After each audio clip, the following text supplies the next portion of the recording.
So tell me a little bit about like what the highlight of your magic process was for you.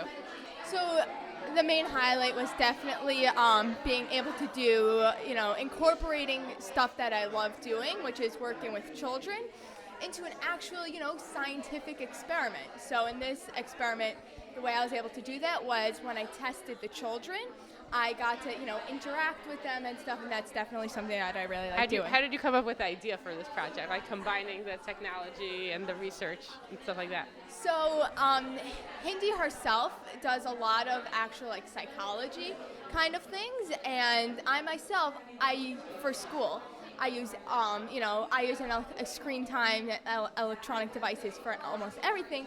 And I was actually kind of concerned about myself, what it was doing to me, and I figured, perfect way to, see if I'm doing something wrong is by using that and incorporating into the experiment, and also incorporating Hindi's expertise by, doing the psychological part of it. That's great. Was it hard to keep the kids like engaged or like interested in what you were doing? So I myself, I'm a very dramatic storyteller.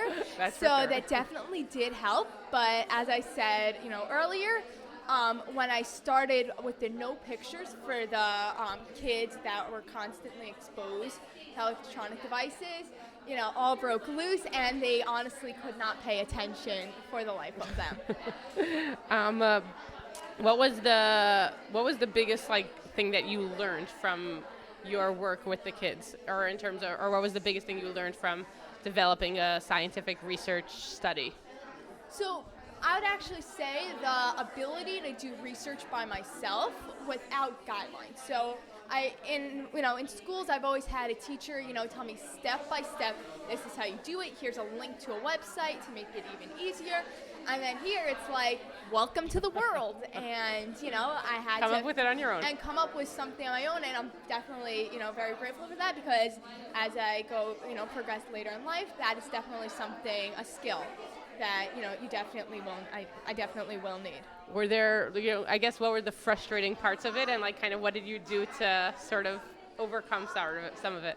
So the main frustrating part was that I could not find a control group. I knew that I needed, a group of children that watched less than 1 hour of, videos or movies a night.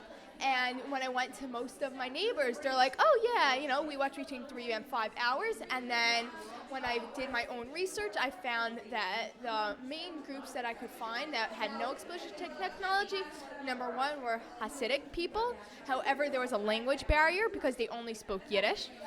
And also in Beverly Hills, they are very against technology, surprisingly.